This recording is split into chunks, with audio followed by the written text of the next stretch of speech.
श्रावण महीने की तीज जो है, तृतीया है, उसे हरियाली तीज कहते हैं। ये हरियाली तीज के दिन सिंधारा उत्सव होता है। हमारे ब्रज में भी होता है और संसार में भी अनेक जगहों पर होता है।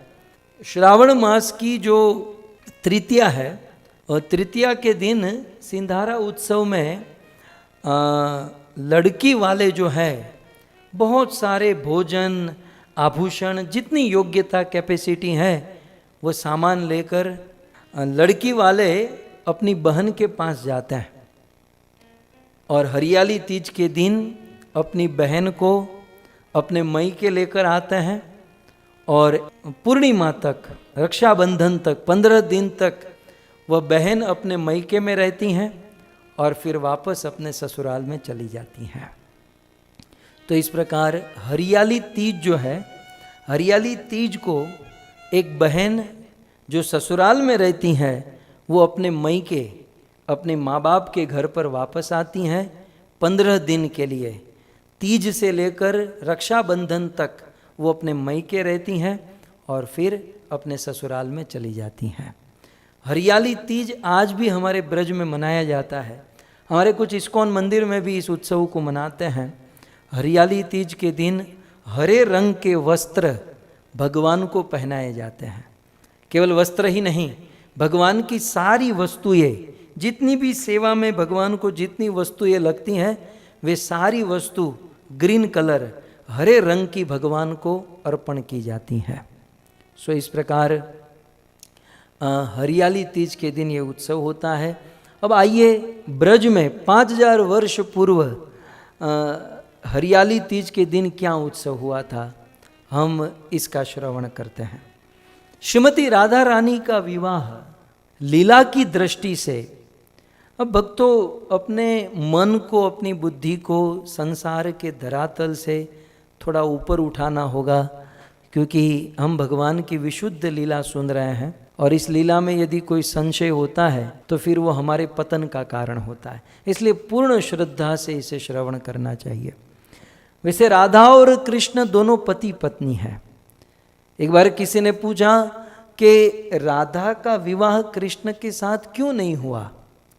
राधा का विवाह कृष्ण के साथ इसलिए नहीं हुआ क्योंकि राधा और कृष्ण एक ही है। वे दोनों अलग हो तो शादी करें ना, जब एक ही चीज है तो शादी कैसे करेंगे। इसलिए शास्त्र में कहा गया है, राधा पूर्ण शक्ति कृष्ण सर्वशक्तिमान। राधा पूर्ण शक्ति कृष्ण सर्वशक्तिमान। दुई जन भिन्न नाही शास्त्रेर प्रमाण। दुई वस्तु भिन्न नाही शास्त्रेर प्रमाण। शास्त्र में प्रमाण करके दिया गया। शास्त्रेर प्रमाण क्या है कि राधा पूर्ण शक्ति और कृष्ण शक्तिमान। दोई वस्तु भेद नहीं, ये दोनों वस्तु में भेद नहीं है, शास्त्रेर प्रमाण। सो राधा और कृष्ण में कोई भेद नहीं। राधा कृष्ण है, कृष्ण राधा है। जब पर्सनैलिटी ही एक है तो शादी करने की क्या बात। लेकिन वही राधा और कृष्ण जो दोनों एक हैं, वो लीला करने के लिए इस धरती पर आए और दोनों ने अलग अलग रूप धारण किया। और परकीय रस का आस्वादन करने के लिए वैकुंठ में, गोलोक में स्वकीय तो चलता था, स्वकीय आनंद यानी जो अपने हैं, अपनों के साथ प्रेम करके आनंद, ये तो ब्रज वैकुंठ में चलता था। लेकिन विशेष आनंद लेने के लिए, परकीय रस का आनंद लेने के लिए और विप्रलंब रस, विरह रस का आनंद लेने के लिए भगवान ने और राधा रानी ने अलग अलग रूप धारण किया। और राधा का विवाह अलग जगह पर हुआ, कृष्ण का विवाह अलग जगह पर हुआ। एक ही स्वरूप के दो भिन्न रूप हुए और दोनों का विवाह अलग अलग जगह पर हुआ। सो कहते हैं श्रीमती राधा रानी का विवाह ब्रज में एक गांव है जिस गांव का नाम है जावट। तो राधा रानी का विवाह जावट गांव में अभिमन्यु गोप के साथ हुआ। ये महाभारत का अभिमन्यु, सुभद्रा का पुत्र, अर्जुन पुत्र अभिमन्यु नहीं है, ये ब्रज का अभिमन्यु है। अयन घोष अभिमन्यु के साथ श्रीमती राधा रानी का विवाह हुआ। अभिमन्यु तो लड़का अच्छा था, ये गोप अच्छा था, सीधा साधा भोला भाला, पण एना सासू अने नणंद माथा भारे हता। माथा भारे समझो न तमे, उनकी सास और ननंद जो थे वो थोड़े से स्ट्रॉन्ग थे। सास का नाम था जटिला और ननंद का नाम था कुटिला। राधा रानी के ऊपर इतना रिस्ट्रिक्शन रखते थे। बेचारी पूर्ण पवित्र श्रीमती राधा रानी पनघट पर पानी भरने जाती हो तो जटिला और कुटिला उनके पीछे पीछे चले। कोई दोष न हो फिर भी राधा रानी से कोई दोष निकाले। अनेकों प्रकार के रिस्ट्रिक्शन में रखना, अनेकों प्रकार के प्रश्नों को पूछना और राधा रानी को अक्सर बहुत बहुत परेशान करना, इस प्रकार से उनकी गृहस्थी में चल रहा था। इस प्रकार से चलते चलते चलते श्रावण महीना आया। सो इस श्रावण महीने में जैसे मैंने आपको कहा कि हरियाली तीज को एक भाई अपनी बहन के घर पर आता है और अपनी बहन के घर पर अनेकों सारी भोजन की वस्तु, ये अनेकों भेंट लेकर बहन को भेंट करता है और फिर ससुराल से अपनी बहन को ले जाकर मायके में 10-15 दिन तक वो रखता है। राधा रानी देख रही है कि मेरी अन्य जो गोपियाँ सखियाँ हैं उन सब के भाई आकर उन गोपियों को लेकर गए, लेकिन मेरा भाई श्रीदाम अब तक नहीं आया। राधा रानी खिड़की से राह देख रही है, थोड़ी भी कोई आवाज़ चूक आए तो राधा रानी खिड़की में जाकर देखे मेरा भाई तो नहीं आया, मेरा भाई। भक्तों, रक्षाबंधन आ रही है। एक बहन को अपने भाई की बहुत आशा होती है और हम लोग अपने जीवन में इतना भी बिजी न रहे कि अपनी बहन को याद न करें।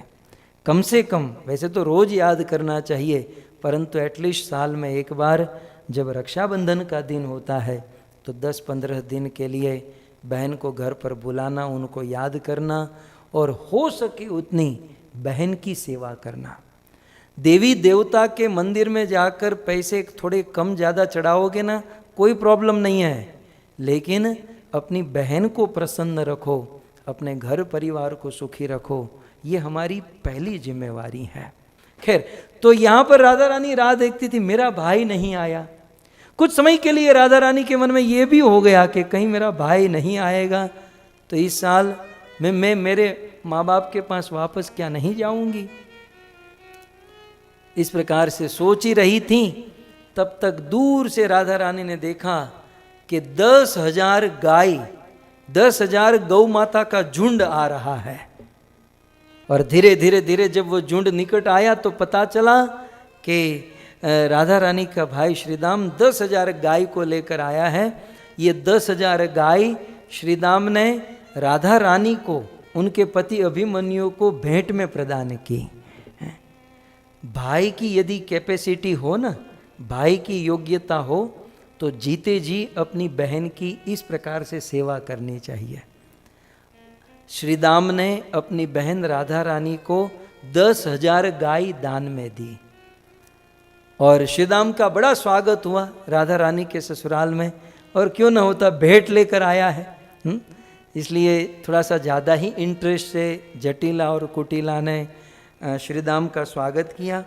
और एक भाव ये भी था कि मैं थोड़ी भेंट ज़्यादा लेकर जाऊंगा मेरी बहन के लिए, तो मेरी बहन की जो सास और ननंद है वे मेरी बहन के लिए वीज़ा का जो टर्म्स कंडीशन है वो ज़्यादा अधिक बढ़ा देगी, क्योंकि अक्सर 10-15 दिन भेजती हैं।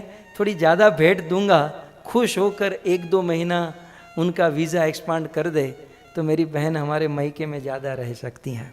सो खैर, इस प्रकार से लीलाएं हैं ब्रज की। अब राधा रानी बरसाना में आ गई। बरसाना में माने अपने घर पर, अपने मायके में आ गई। अब आप जानते हो ना कि एक लड़की जब ससुराल में होती है तो बड़ा सा रिस्ट्रिक्शन होता है, बहुत कुछ उन्हें सोच समझ कर चलना होता है। लेकिन जब वो अपने मायके आती हैं तो चैन की सांस लेती हैं, थोड़ा रेस्ट करती हैं, आराम लेती हैं, चैन की सांस लेती हैं, और वहाँ रिस्ट्रिक्शन भी नहीं होता। तो जब राधा रानी बरसाना आ गई अपने वृषभानु बाबा कीर्तिदा के घर पर, तो ललिता, विशाखा, तुंगभद्रा, चित्रलेखा, ये सारी सखियाँ आई और कहा चलो राधे हम लोग वन में विचरण करने जाते हैं। ये सारी सखियाँ राधा रानी को बरसाना के वन में लेकर गई। लेकिन इन सखियों ने देखा कि हमारी राधा प्रसन्न नहीं है, और राधा प्रसन्न नहीं है इसका कारण ससुराल में वो जटिला और कुटिला का इतना प्रकोप था, इतना उनका तनाव था, इतना आतंक था कि राधा रानी का माइंड थोड़ा सा डिस्टर्ब था वो सोच सोच कर। तो इसी श्रावण मास के प्रारंभ में राधा रानी की सखियों ने देखा कि राधा चिंता में है, राधा का मूड बराबर नहीं है। ललिता, विशाखा आदि सखियों ने सोचा कि राधा के मूड को बराबर करने के लिए क्या करें। बोले सावन का महीना आ चुका है, राधा के मूड को बराबर करने के लिए हम झूला बनाते हैं। देखो झूले की शुरुआत यहाँ से हुई। तो ललिता, विशाखा आदि सखियों ने मिलकर राधा के लिए बहुत सुंदर झूला बनाया और श्रीमती राधा रानी को उस झूले पर बिठाया, और ये सारी सखियाँ राधा रानी को झूले पर झुलाने लगी। जैसे अब झूला का वर्णन आचार्यों ने बहुत विस्तार से किया है कि झूले पर जो वृक्ष लगे थे, जो खंबे लगे थे, वो आकाश को छू रहे थे। सुंदर फूल, सुंदर माला, सुंदर वेणी से ये झूला सजा हुआ था। और राधा रानी को जब झूले पर बिठाकर झुलाने लगे तो मोर, कोयल, इवन कौवे आकर भी सुर में गाने लगे और राधा रानी के मन को बहलाने लगे। और भक्तों, ये सारी सखियों ने मिलकर राधा को झुलाया। अब झूला ऐसा होता है ना, झूला झूलने से जो पीड़ा होती है, जो दुख होता है ना, वो विस्मृत हो जाता है। इसलिए आप देखोगे कि जब कोई बंदा, मतलब कैसा स्वस्थ बंदा, कोई स्वस्थ आदमी जब झूले पर बैठता है और थोड़ा सा झूलता है तो उसे नींद आ जाती है। क्योंकि झूला एक ऐसी वस्तु है, जब झूला झूलते हैं तो वह जो दुख है, जो मन की गलत तरंगे हैं, वो सब विस्मृत हो जाती हैं। तो ब्रज की गोपियों ने, सखियों ने राधा रानी को उस झूले पर बिठाया, झुलाया।